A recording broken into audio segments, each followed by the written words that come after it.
TIF.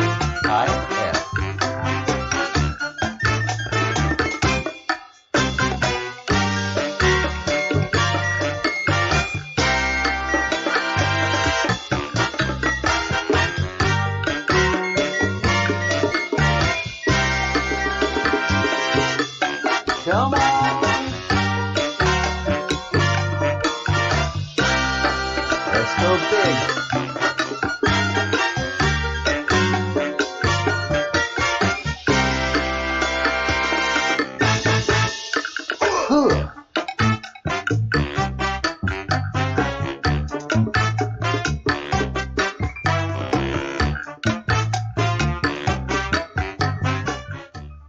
As the mad scramble always continues to come on live, here we are scrambling. It's what we do best. We live streaming YouTubers. It's always just a mad rush because unlike Tim Pool, we don't have a production team to help us with all of this. So we do it on our own. This is the Breadcrumbs project. No, that's a big old misstatement. I'm definitely not doing this on my own. I have my good friend and colleague, Craig the Bruce, who has done amazing graphics work on the channel and has the look and feel that you see, the thumbnails and just the color and vibrancy that we have on the YouTube channel. That's all due to the Bruce. So thank you so much for all the hard work you do for the channel. The other thing that he has done and produced is our merch. That's right, we've got merch. It's fabulous. It's exciting to be able to put the Q out there in fashion, so that it looks nice. You really don't immediately notice the Q unless you're a Q person. It takes you a moment. It's just so spectacularly blended in, and it represents our channel so well. It's got the patriotism, it's got the drive, the enthusiasm, it's got the and it's got our own symbolism built in there. They got symbolism? All right, we've got symbolism. Let's do this. We too can play that game. We can be clever too, and we are, and we do. So please stop by the shop, and it's in the link below in the show notes. You can stop by and take a look. Oh, fail, another fail. Here we are, taking a look at our t-shirt designs. So the Breadcrumbs project, some very lively garments for you to enjoy and to get that Q bling out there. And again, it is so nicely blended in the shirts. But when you're Q, you notice it right off the bat. And then we have some other non-Q themed t-shirt. One t-shirt that has our motto: think good thoughts, do good deeds, and say good words. Also, we have an excellent t-shirt here, which is the Fellowship of the Crumb, which is fantastic. We do have a fellowship. When you join the Breadcrumbs project and you get in the chat, you just become part of the family. And it's good to have everybody in the chat. Good evening, and hello. I will be thrilled to have you in the fellowship, and we just talk about a myriad of things. And we have an after the show, which is even more fun because we get a little bit more involved in that way. Just have the private conversation rather than me just talking about the things of the day. And the very big thing of the day is our merch. And please stop by the store and pick out an awesome shirt or two, and get out there and do your part, because we are in a world war. There's just no doubt about it. The Q has finally made it to the press pool, or as I like to call them, the cesspool, and they finally asked a question about the Q, and the president answered it brilliantly. He even gave us our motto: where we go one, we go all. Where goes America, goes the world. So it was fantastic. It was fantastic. So welcome, digital soldiers, to our digital battleground. It is good to have you here, and it is good to see you. Salute to each and every one of you, all those who've taken the pledge. Welcome to the battleground, and do your part. Don't do anything less, but don't do anything more. Don't expect more from yourself. Just do your part. And that's all that can be expected from a soldier. That's all the general wants you to do. The general doesn't need you to be a hero. The general doesn't need you to be the super soldier. The general just needs you to be the soldier. And you don't have to worship the general. You just have to obey him. All we're asking for is that you protect and defend the Constitution of the United States of America. No more, no less. And you just have to do your part. That part will change moment to moment, conversation to conversation. But you'll know what to say when that time comes. We are prayerful people. We are loving people. We are forgiving people. But we also have to understand that we have to protect our homes, our families, and our very important institutions that give us the structure and the functionality of a great nation. And that's our court system, which has become very corrupt, very, very politicized, very corrupt. If attorneys can tell how a judge is going to vote on an appeals court, if you can tell how the judge is going to vote, predict it, and your outcome correct, then those judges have lost all impartiality. So those Court of Appeals judges are no longer impartial judges calling strikes and balls. They're trying to advance their side. And more often than not, we're seeing that the side that they're advancing is that of the pedophiles. It is shocking to see how many court cases of doubtless, I mean absolutely doubtless, the testimony, all the investigation work, and for these cases to keep getting overturned and overturned and overturned again, it's discouraging for the police, it's very discouraging for the prosecutors, it's discouraging for the public, and that's exactly what they want. That's why they've been overturning all of these pedophile convictions. That's why they've watered down all these pedophile laws, and that's why they try to make us feel sorry for the pedophiles. And anybody who's been through a court case having to do with pedophilia, suddenly the victim becomes gets treated like the criminal. It really, really has become a dire situation in these areas. Thank goodness we have a president that is out to break the back of the pedophile network and see if we can do away with this scourge once and forever and for all. So welcome to the battlefield. This is what we're up against. Thank God for the president. This guy has been on the loose for quite a while. Who is he? His name is Sterling Van Wagenen, and he is a Hollywood writer, producer, just general all-around creep in Hollywood. His claim to fame? Well, why he founded the Sundance Music Festival, which advanced that complete degenerate, trashy, pornographic,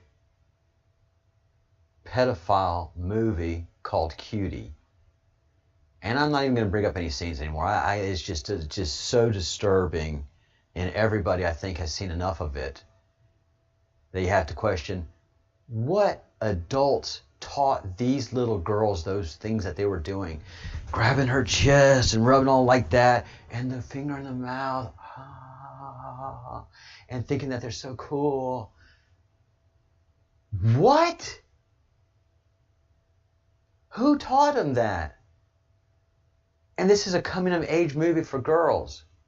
Well, then why is it rated TVMA, mature audience? Netflix I'm sorry, but you are a degenerate provider of video. The movies, the documentaries, it's just degenerate. So obviously, if we took a nice, good, long look at the board of directors and a lot of the people that work for Netflix, holy moly, we're probably going to find a lot of pedophiles. Not a lot, but enough. They're influencers. For them to greenlight Cutie, it had to be pedophile after someone that's got blackmail to force that person to greenlight this piece of trash, making it onto the Netflix screen. I mean, it's inexcusable. Nobody who looks at it and then reads the description can honestly say, oh, well, this is a good movie. The only person that's going to think that's a pedophile. And those that cavort with pedophiles, who think themselves clever and artsy. There's nothing clever or artsy about that degenerate piece of trash on video. God, it's disgusting. And so, I mean, we just have it again, and a pedophile after pedophile after pedophile in Hollywood, accused and then convicted as well. So this guy got it in 2019. Who was president during 2019? Oh, yeah, that's right. The current President Trump. No other administrations could get this guy. President Trump did. President Trump did. And and we're just going up further and further in the food chain. So just going through this 181,000 sealed cases, just working it. So it is, we're making advances, but the media is going to tell us, no, there's no pedophile problem in Hollywood. That has been debunked. No, Tom Hanks isn't a pedophile. That's been debunked. No, Bill Gates isn't a pedophile. That's been debunked. No, Sterling Van Wagenen isn't a pedophile. That's been debunked.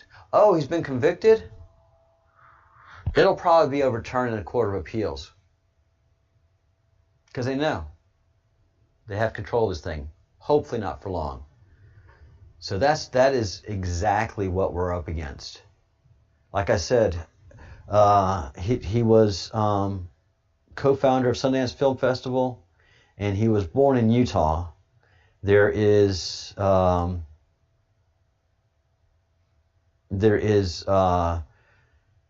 some concerns that the Mormon Church gave cover to this abuser. And mind you, he was married to Marilee Jepsen, and they had 6 children and 20 grandchildren. He's a pedophile. He was recorded having a conversation, raping a 13-year-old boy, molesting a 13-year-old boy, and then he was convicted for raping a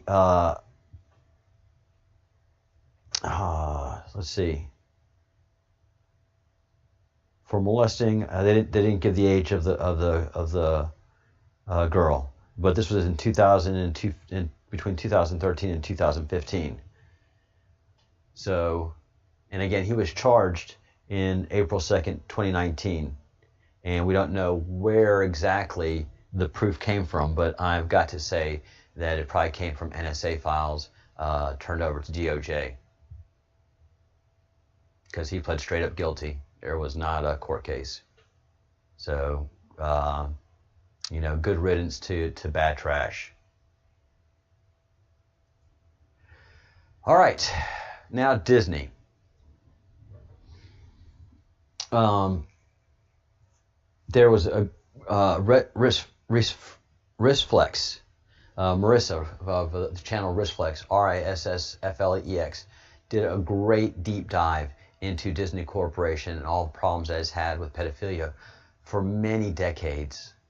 Many decades.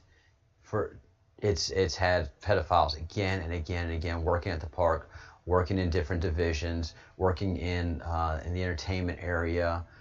It is just pathetic that there is not a policy to do background checks on all employees that work for Disney, which is a children's driven corporation. Oh no, for some reason, they don't seem to do that. It's policy quite the opposite. It's policy for Disney to hire pedophiles. It just seems look, if you got a problem with that, Disney's a corporation that can help you out. You know, and they know how to give you cover. Who was it? The director of Guardians of the Galaxy. His name will hit me in a second, and you're probably all yelling at the screen right now. He had some weird stuff. There's been a lot of talk about him, and he left the franchise for about a year or two, and then they demanded him back, and he came back, and that's just what they do with pedophiles throughout. They really do. You can just go look, do a DuckDuckGo search of pedophiles, convicted pedophiles that work for Disneyland, Disney World, and Disney Entertainment. It is shocking. So there's been a lot of talk that I wasn't aware of, but for many decades, many people have long made an accusation that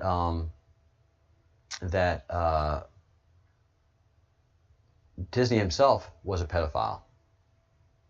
There's talk that he was a chain smoker, that he was a hard boss, that he was an alcoholic, that he was abusive, that he's a sodomite. You know, there's just a lot of, you know, where there's smoke, there's fire. And one of the things that is public is that he was a Mason. And there's a lot of talk of pedophiles being in the upper echelon of Masonry. And it so happened that that Disney was in one of the top echelons, and that's 33 degree Mason. It's the Scottish Rite. And the Scottish Rite is very, very important. And Graham Hancock is actually the one that did the work that I'm about to talk about. This is the medal, the designate for the Scottish Rite Mason, the 33rd degree Mason. And that is higher than a third degree Mason, a 30th degree Mason, a 31st, 32nd, 33rd supposed to be is the top echelon. There's a very important reason why. If you remember, the Knights Templar were disbanded by the French monarchy, and it happened on a Friday the 13th. I forget the year, but it was a sudden, quick thing, and the king had found out that the Templars were practicing satanic rituals. They were practicing sodomy. They were practicing homosexuality. You know, pedophilia, it's just not documented very much, but it happens a lot through history. So I wonder if the Knights Templar were involved in pedophilia as well. Could very well be. They were saying they were doing some rather very degenerate things and very taboo-ish. And these are the higher echelon orders, the higher ups.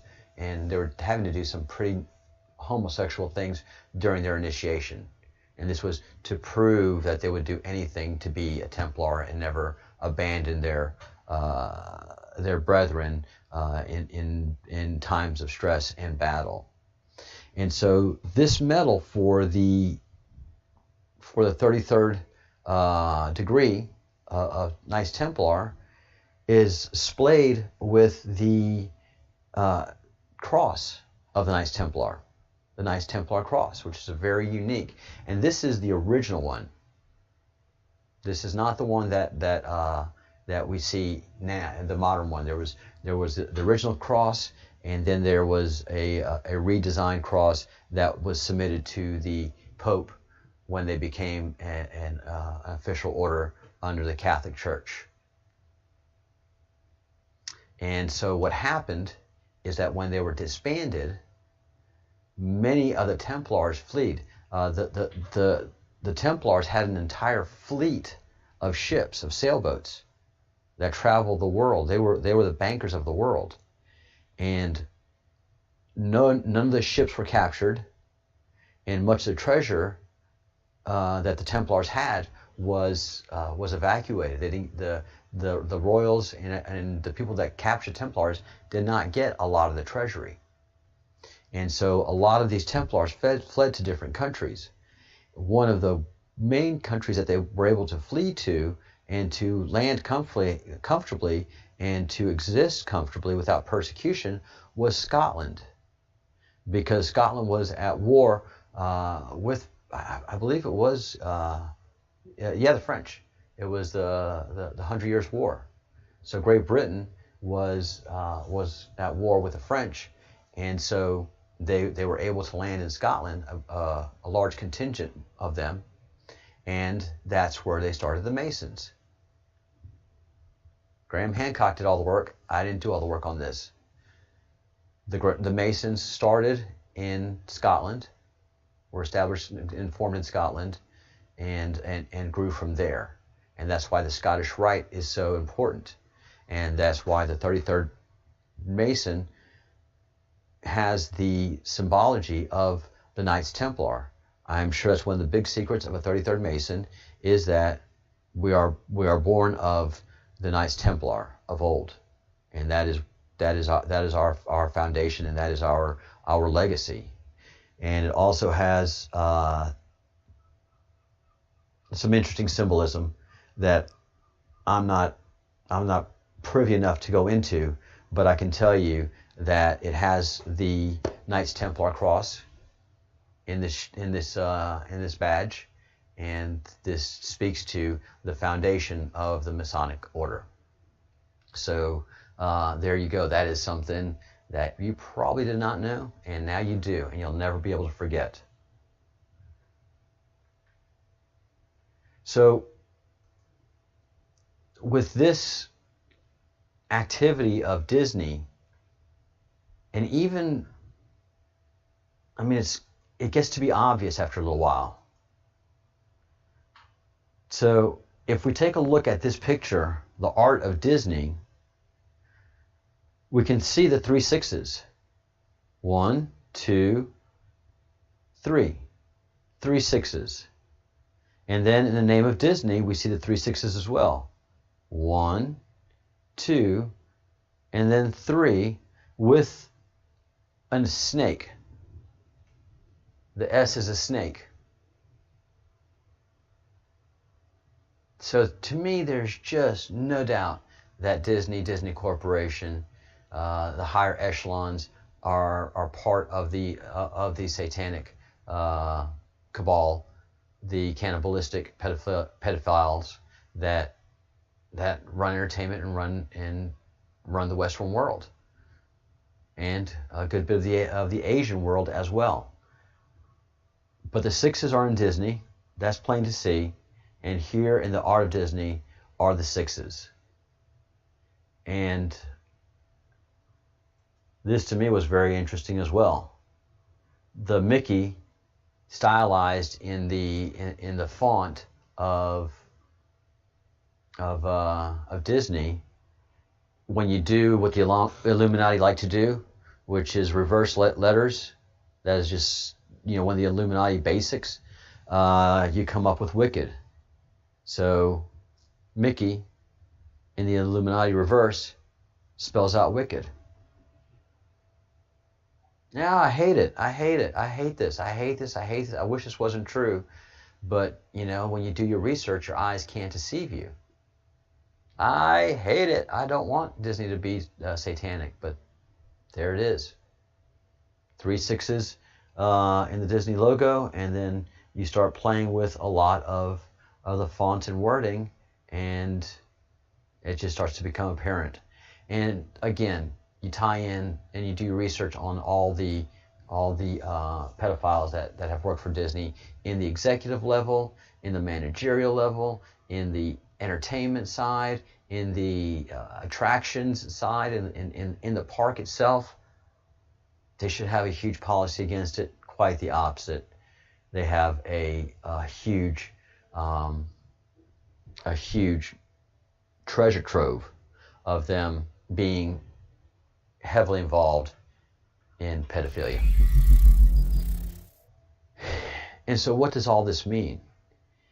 You know, Disney was huge and has established film and cinematography, modern film and cinematography. And so they, through all their processes, have just been made sure that pedophiles, identified pedophiles, are able to be supported, maintained, and grow in whatever area of importance that they're designated to grow in. Oops. Boy, sometimes you never get everything right on a live show. Forgot to do the lighting, dramatic lighting. Very important. And so that's how Hollywood has gone to Satanism, and I've got many videos explaining that, and also how quickly Hollywood has established itself as a pedophile capital of the world. It's just shocking.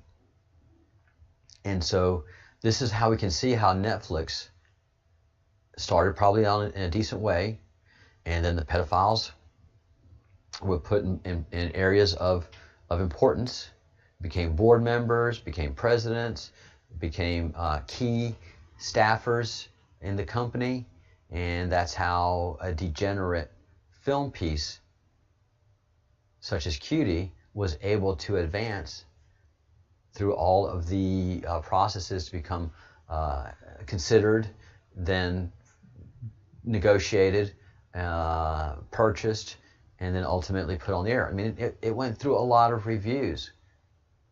I mean, there had to be at least a few people going, hey, this is, 11-year-olds, and then having a mature audience in there. And so one of the executives said, are you, either intimidated them by saying, look, this is a very important art film, and you don't understand it, and we need to put this out there. This is a change of age film, or whatever. They are master manipulators. There had to be people on Netflix said, "Whoa, I don't know if we want to go with this." But management, board members, people that can put pressure, talk sweet, talk savvy, whatever it takes to get it happen, they have to make it happen. And they do. And they do. So that's the only way Cutie could have made it to the screen. That's the only way Cutie could have been purchased. It had to be handled and curated to the screen by pedophiles. Because it's a movie by pedophiles, for pedophiles, about children being sexualized.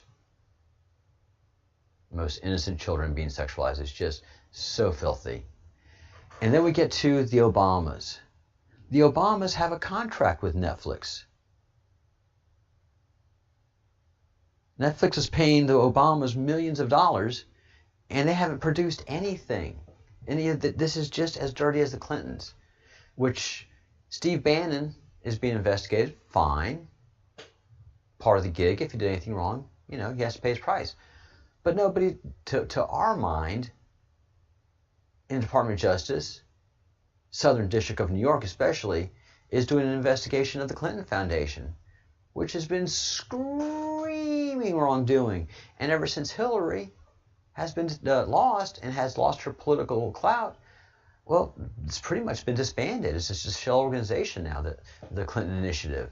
So that was definitely a pay-to-play scheme set up. You make a donation to the Clinton Foundation, to the Clinton Initiative, and Hillary will meet with you. Not a problem. Oh, by the way, I got to stop doing this because this is a satanic symbol. Come to find out. Yep. So when you see celebrities doing this, it's the eye, the ever-seeing eye always, and then 6, 6, and 6. This is not white supremacy. This is 666. You see Lady Gaga do it, and so many dance moves. Lil Wayne is down for that. Golly, so many stars have been recorded in doing it, and obviously the Gangnam Style guy. Gangnam Style. Yeah, they're all about that. So be on the lookout for this symbology. You know, okay used to be okay. Well, now it's not, because they got it. Especially when they're doing that. Yeah, I know. But we have to fight them. We have to learn these things. We have to become aware of it. And hopefully over time, you know, this stuff will be going away after we run them to ground.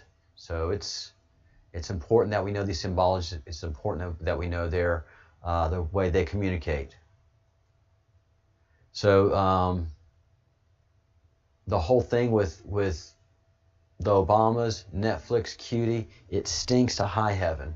It just stinks to high heaven. It is pay to play. It is it's dirty. It is absolutely dirty. It is filthy. So, you know, and Obama is implicated in Pizzagate. He bought $65,000 of Chicago hot dogs. And we still haven't seen, you know, what $65,000 a hot dog. That's a lot of hot dogs. You know, what function was it for? Where are the receipts? So there's a lot of questions. I hope, God, I do hope Assange gets pardoned and Pizzagate blows open huge. So Obama is implicated in that with Hillary, with all those deviants, and it is absolutely disconcerting. I hope it all breaks open. Speaking of Bannon, though, I got a hold of Bannon's indictment, and you know,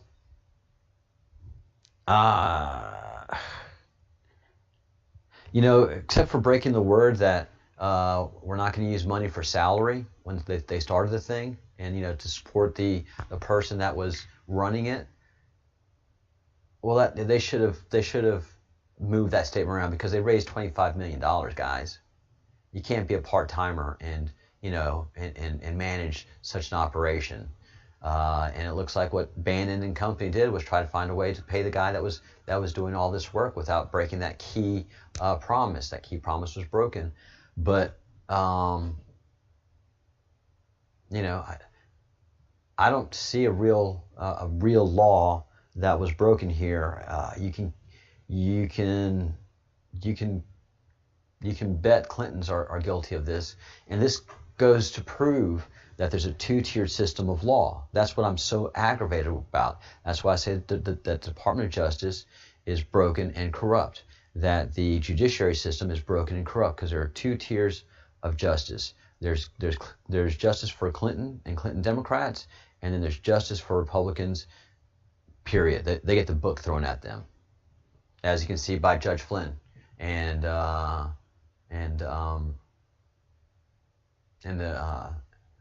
the way he's been treated, versus Hillary Clinton in court, where she got the writ mandamus applied and is okay, and General Flynn,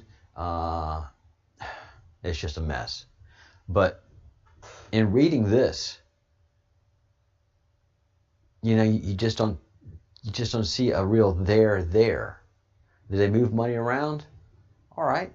Did they pay expenses? All right. If they're expenses, were some of them extravagant? All right. That's up to the board to review. So I think this was all politically motivated, just like the rest of Millie Weaver. Millennial Millie Weaver was politically motivated, and this is just Shady business. Shady business. So if anybody wants a copy of the indictment for Steve Bannon and company, send me an email at info@the Breadcrumbs Project, and I'll get it to you. But it is just as shady of a document as anything, because it is obviously not being applied fairly and properly and how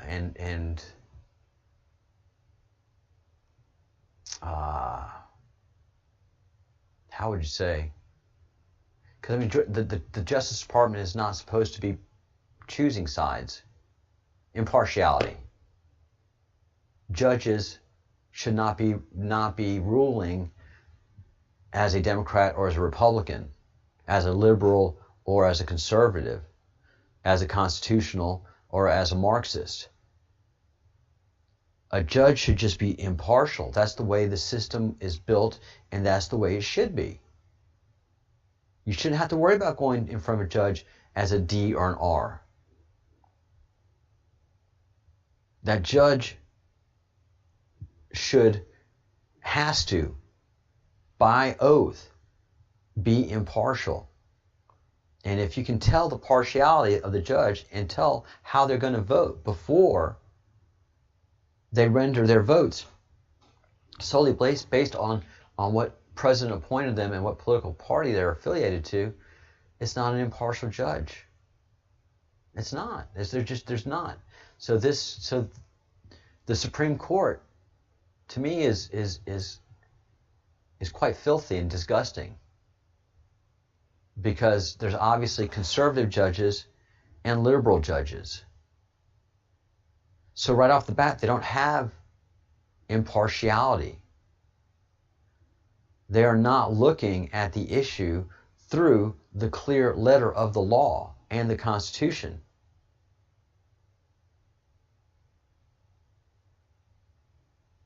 There are legal arguments to look at points in the Constitution, but they shouldn't be politically motivated. They can't be politically motivated. When they start to become politically motivated, they've lost their credibility. And that's how the cancer of Marxism has been allowed to enter our country. It is something that we've just watched march along, and is absolutely frustrating. And a point that I've just got to keep on making, show after show after show. Hopefully you'll get tired of hearing it, and hopefully your friends and family will get tired of hearing it. But Mark Zuckerberg's sister-in-law is a cannibal. A confessed cannibal. So here we are looking at cannibalclub.org. You can look it up on yourself on the internet. This is a real organization, and you can go to the staff. The staff little click, little menu, sub-menu, and there at the bottom you have Raven Chan. And Raven Chan was worked with Alyssa Peth, Blake, and Vincent Sardi in New York before traveling to LA with Blake to start the Cannibal Club. So they probably have a Cannibal Club in New York City. It's not advertised. It's so cool that it's not talked about. It's not advertised. Only the really people that know can know. Unfortunately, in California, to make it work, they've got to do some advertising. And somehow they've managed to make cannibalism legal in California. What in the hell's the matter with California? My God, what's the matter with that state? Oh, I lived in California for a year and a half, and it was truly one of the most jarring experiences of my entire life. This was 4 years ago, before I moved to Spain. I was working downtown San Francisco and living in Oakland. Oakland was just littered with trash, debris, and homeless. There were some nice spots here and there, and it just wasn't worth it. It was just, it was revolting. And then again, San Francisco, human defecation in the sidewalks, urination, just the freaked out homeless. You'd go, people were shooting up in the street. That was just so shocking to watch. It'll always stick with me. There was one man, I was just going to lunch. I went to the bank to withdraw some money from the ATM, and I was just going to get some lunch. God. And there was this guy who was shooting up, and he had 8 marks on his forearm. And he was shooting up into one of they weren't marks, they were pussy sores. He had 8 sores. And he was injecting into one of his sores. The hell, man? What in the world? So, the Marxists, leftists, they can only live in chaos. They cannot build anything decent. They cannot build anything. Everything that they touch, they destroy. They ruin. You go woke, you go broke. You invite Marxism into your life, into your community, into your county, into your state. Expect ruin, because all they do is break things down. They come into your city council meetings and they just bitch and moan about stuff that problems that aren't even there and real. They create problems. They create racism. They create tensions. They create divisions in communities. They point out racism that just isn't there. They've done the autopsy of George Floyd. He didn't die of asphyxiation. His heart attack was strictly due to the vast amount of drugs in his system. And the tape that you watch of his arrest, it's just, this guy was having severe problems. The cops had to handle it in one form or another because the guy was a danger and he had to be arrested. Let me tell you one thing. Everybody says police reform. No! How about criminal reform? How about citizens reform? How about stop trying to bring tyranny into our country? How about stop exercising treason in the streets? Police reform? Yeah. Police officers need to be paid more money and respected for the responsibilities that they have. The criminal class needs reform. The millennial snowflake class needs reform. Antifa members, they definitely need reform. They need education and they need a bath, a good and proper bath. Hey, the Bruce is in the house.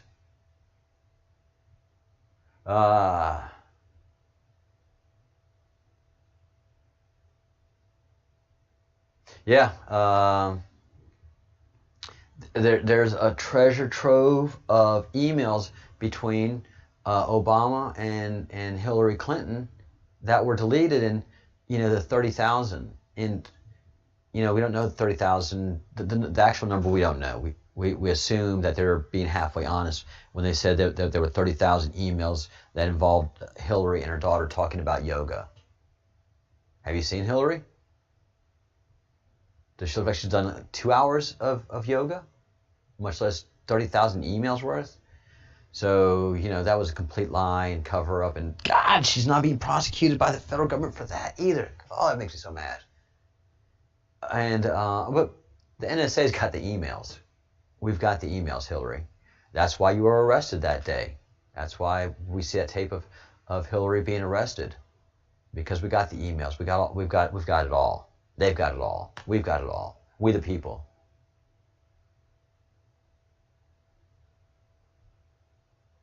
How do I see the Flynn case playing out? How do I see the Flynn case playing out?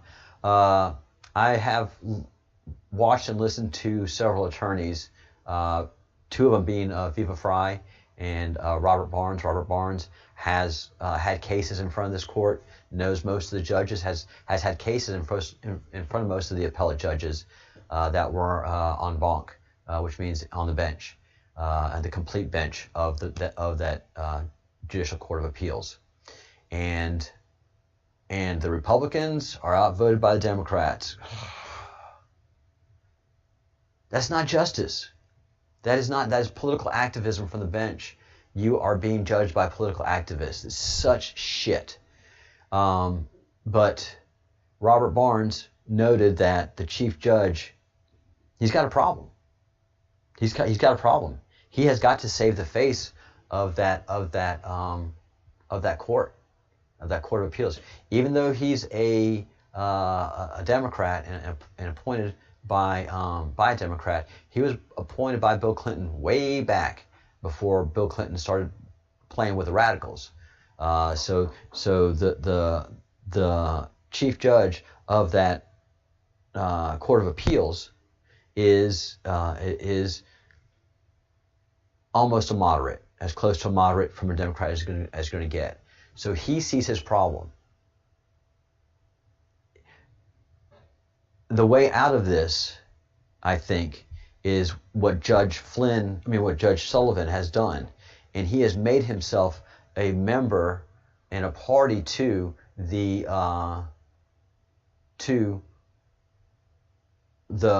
file. And when lawyers say the file, that means a case.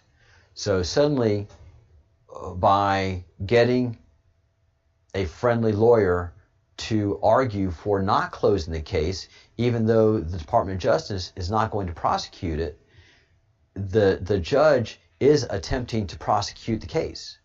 So the judge has become the prosecutor and the judge. And so what happens there, the judge has obviously lost his impartiality. And quite frankly, there's nowhere else to go with this case. There's just not a reason to have another hearing. So what may happen is that the Court of Appeals is going to acknowledge that Judge Sullivan has lost his impartiality and reassign the case to another judge who will just go ahead and dismiss the case because there is no case to prosecute. So it's obvious that Sullivan has lost his impartiality, and it's kind of a win-win situation. The writ of mandamus will be rescinded, and so it won't be summarily thrown out without a proper judge just signing off on throwing it out. They're going to pull that back and say that there was other ways to resolve this rather than going to that full measure, which is pretty extreme and unusual. And so they'll pull that back. They'll take back the mandamus, put it in another court, and then that judge is going to go ahead and dismiss the case, nice and quietly, because the case can't go anywhere else. It has no legs. It has no standing in any court. It just has no standing. So there's just nowhere else for it to go. And that is quite the mess. And Hillary got a mandamus with her case with the email servers, which she has clearly broken numerous federal laws, and she must testify, but she just gets such preferential treatment. And I just think that she's getting the treatment right now, guys. Don't get upset, because I think so. If you have a civil case that you're prosecuting against someone that has a criminal case going on for the same exact reason, the courts are going to say, listen, your civil case has to wait until the criminal case goes through the process. And a good example of this is the Goldman family when they sued O.J. Simpson. They couldn't sue O.J. Simpson while he was going through his felony court hearing for court hearing during the trial of the murder of his wife and the young Mr. Goldman. So that had to wait after that had all gone through the courts. After any appeals process and all that stuff had been exhausted, then they could sue for wrongful death. And so I think that's why a lot of these cases against Clinton are holding off, because there's the big whopper of a case, the one that she got arrested for, that we've seen the videotape and done the proper analysis to see that she was being taken against her will by a bunch of Secret Service and police. None of her staffers were around her. So, and a lot of this stuff is going to happen by December. So understand that. John Brennan is being interviewed today in relation to the spying on candidate Trump, but more importantly, spying in trying to overthrow President Trump's duly elected presidency. That is treason.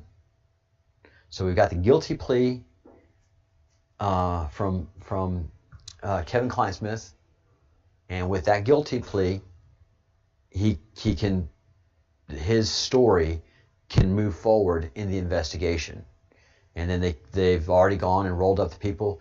In the next couple of weeks, we should be hearing some guilty pleas from other parts of the party, and they'll be telling the story of what they did will be in the indictment, and that'll lead to the next series of indictments, and then ultimately to Brennan, Comey, and probably Obama and Biden. And we expect all this to hit over the next several months, and ultimately all of this to conclude in December. So I think a lot of indictments are going to be opening up over the next couple of months, especially after election. Especially after election, it's going to blow open. That's what I predict.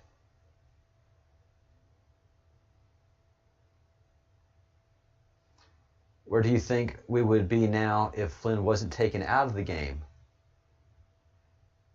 You know what? I think we'd be back in this. We'd be in the same place that we are now.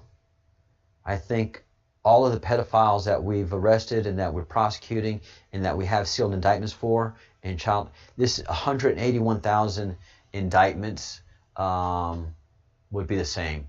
The mainstream media would be hating President Trump just as much. We'd still have a criminal investigation going on into the spying of the president and the attempted overthrow of the president. So treason was still. I think everything would be the same. I think we just have a couple of complications, and that's how we look at it in the intelligence community, and in the spy world. You know, you have your plan unfolding. You have your gaming, and then you react to certain actions and maneuvers. But your main objective is still on target, and that's what the Q's been telling us a whole lot. The Q's been letting us know, look, you're going to have bumps in the road. Everything's going to have problems, but everything is on target up until a month ago, when finally nothing's going to stop what's coming. Nothing can stop it now. All of the court cases have been under indictment and are ready to go at every level. So the game is afoot. Now it's just the painful process of unsealing these things. But I just don't think fundamentally there would be any difference in what the Q plan was and what the president's plan was. Yeah, there were some hiccups. There were some big old hiccups, but they helped to identify a lot of issues too. So all these things that have gone wrong haven't gone wrong for naught. Nothing was wasted in all of the problems that the president's had. Going through the whole impeachment process, America's waking up to, what nonsense is this? What in the heck are they talking about? Russian collusion? Where? And unable to prove it. And so through all of the process, as much ammunition as they have expended in trying to take down the president, they've also lost so much credibility in the public eye that is just irrecoverable. Irrecoverable. Donald Trump has done so much damage to the left, to the Democratic Party, that they just They are beyond recovery at this point. I mean, if you just look at the and thank God you didn't. I know you didn't, because you're sane and sober enough to be watching this show right here. I mean, if you gave it 3 minutes, power on you. But it was an unwatchable dumpster fire on wheels. And Craig the Bruce and I are both just, Biden's got dementia. What are you doing running a man with dementia for president of the United States? What in the wide world of sports is going on here? Craig and I are both like, he's got dementia. At anybody. Why are you doing this? Elder abuse. And just like Cutie, the film Cutie, it's child abuse. And bringing it back down to Cutie, Netflix, disgusting, degenerate company. And just 90% of what's on Netflix is degenerate trash. Absolutely degenerate trash. And so Netflix, the Obamas, they're very shady and tainted right now. And one of the things that's been going around a whole lot is, can we get a picture of Michelle Obama pregnant? She's had 2 daughters, and there's no pictures of her pregnant. Why is that? Yeah, and don't forget that Mark Zuckerberg's sister-in-law is a cannibal. So that probably means that Mark Zuckerberg's wife is a cannibal too. And if you're a cannibal, well, nothing's taboo to you. That you probably diddled children too. And that's why Mark Zuckerberg hates us in the queue, because we're coming after you. The end. Happy Friday, everybody. The queue's on the march. We are working hard, and again, just do your part. No more, no less.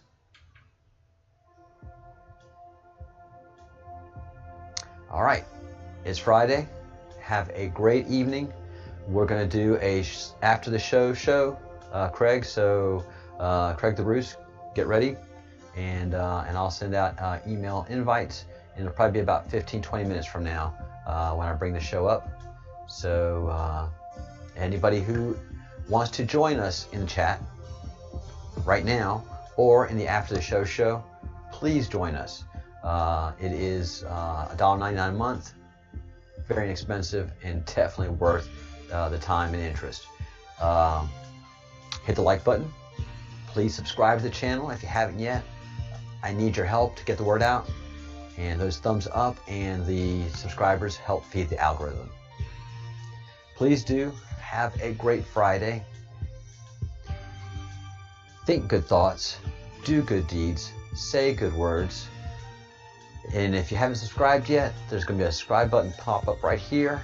And here is a link to our last video. And I am just so grateful that you're here spending your time with us. All right. Have a great weekend.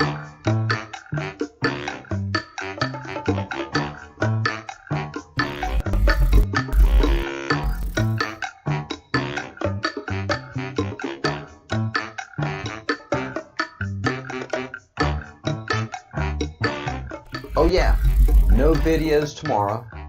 Take Saturdays off, but Sunday we start all over again. All right, 4 a.m. Washington D.C. time. And 1 p.m. Washington, D.C. time. All right. Bye, guys.